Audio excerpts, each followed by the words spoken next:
My wife says there's no such thing as a beautiful rifle, but I disagree. I think this is a beautiful rifle, and it's my pride and joy.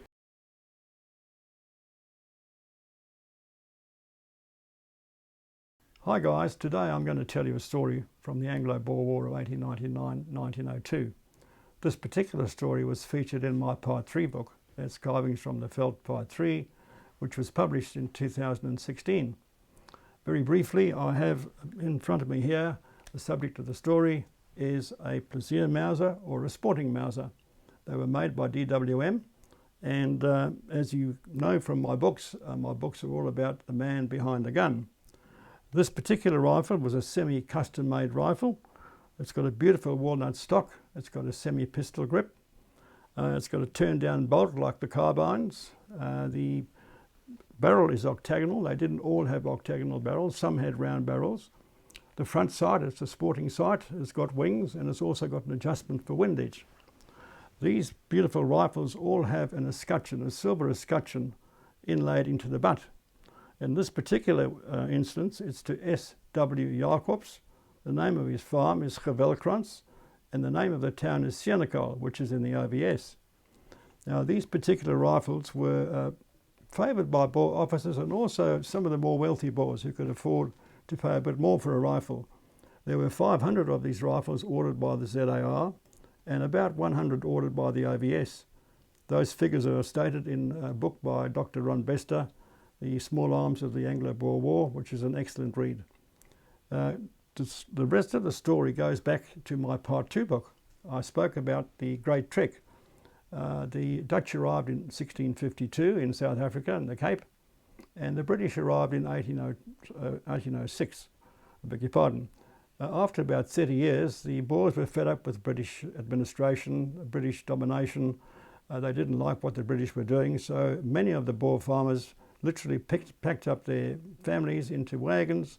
They took their flocks of sheep, their herds of cattle, and they moved into the unknown interior of southern Africa. After many years, they established two republics, the OVS, Orange Free State, and also the ZAR, or the Transvaal, Suid-Afrikaanse Republiek. Now, the forerunner, this chappie, was Schalk Willem Jacobs. His father was Jan Jacobs, or Jacobs. He actually left prior to the Great Trek. The family records state that he left in 1826 and moved up to Senekal, where he started his farm, which he named Gewelkrans. About 30 years later, he built a solid stone building, his house, where he raised the family.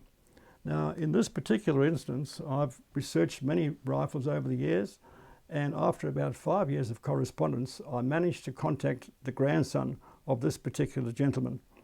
Very kindly, he sent me photos of the family of this gentleman and his wife. Her name was Minnie, and also of the family graveyard and certain other things. And you know, when you research a rifle, it makes so much difference if you can actually contact the family and find out that provenance and that information that normally one doesn't get.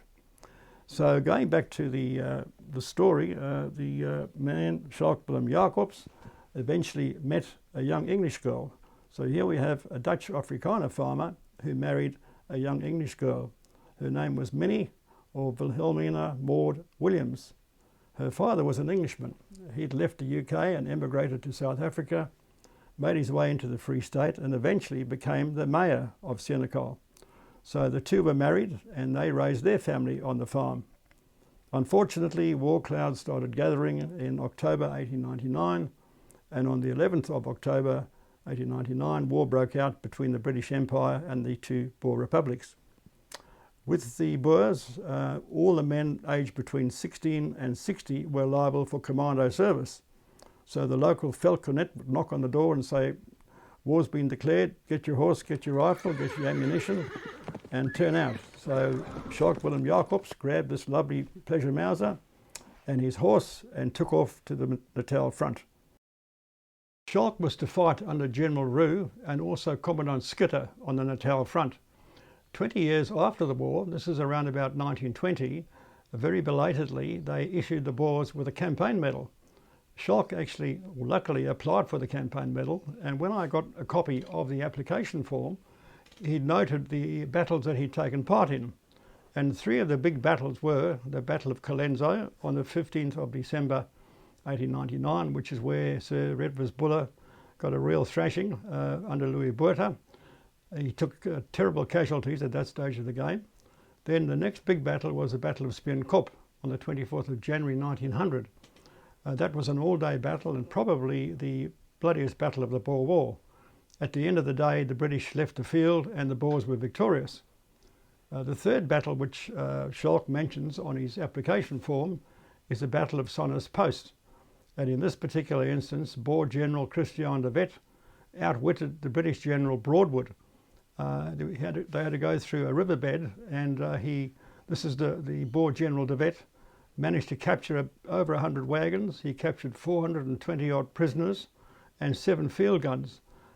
So the British were soundly defeated, and only at the 11th hour did they manage to retrieve some of their guns. Now, once he'd done that, the Boers decided to carry on a guerrilla warfare. They realised that they couldn't match the British with their overwhelming forces. So the Free State, mainly the Free State Boers, retreated into the Brandwater Basin. This is a big valley which is surrounded by high hills. There were three, four or five passes that went into this particular valley, the Brandwater Basin. Unfortunately for the Boers, while they were there was a big discussion and an argument between the Boer leaders. They couldn't decide who was the most senior officer, and eventually they decided on Boer General Martinus Prinsloo. He had decided that they were fighting the British. There were overwhelming odds they couldn't win, so he surrendered with over 4,000 of his burghers. Schalk Willem Jacobs, we will never know if he decided that was a good idea or whether he was reluctant to surrender, but in fact he did, along with all the other Boers. They surrendered on the 29th of July 1900, and all the Boer officers and men were sent to various POW camps in Bermuda, India, Ceylon, etc. This man, Schalk Willem Jacobs, was sent to Ceylon to a POW camp. While he was there, Lord Roberts arrived in Cape Town to take over command from Redvers Buller. He made his way up with his forces to Bloemfontein and eventually took the Free State capital of Bloemfontein. While he was there, he issued a proclamation and said that the Boers could hand in their rifles, and if they did so, they could return to their farms and live in peace. Many of the Boers decided to carry on with guerrilla warfare, which they did under Christian de Wet. Well, Roberts carried on from there, and as many of the Boers did not surrender, they started a guerrilla warfare against Roberts. He was very dissatisfied with that, and he decided to issue a scorched earth policy. He started burning farms, destroying cattle, destroying crops. The cattle were driven away and captured by the British. A lot of the sheep were bayoneted or put down, and unfortunately for this farm, Senekal, the British arrived and they spotted the big stone farmhouse and opened fire with a field gun. Now, I've managed to get this information from the family.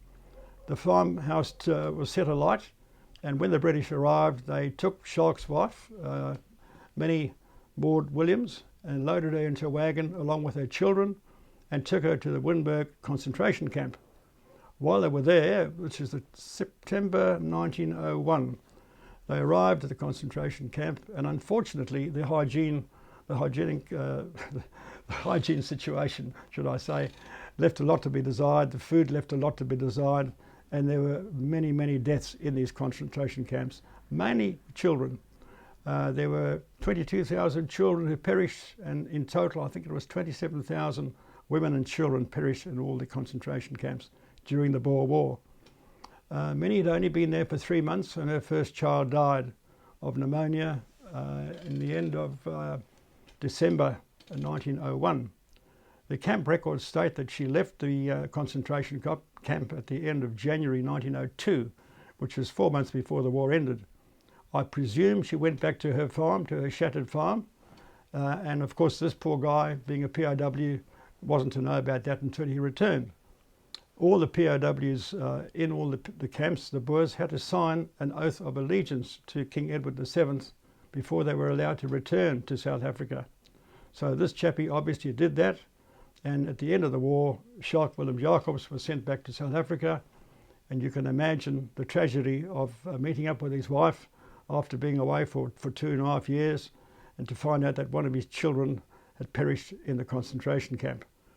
According to the family, there was another child, a second child, who died in the concentration camp.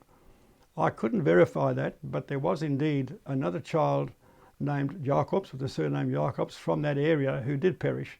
So possibly there were 2 children.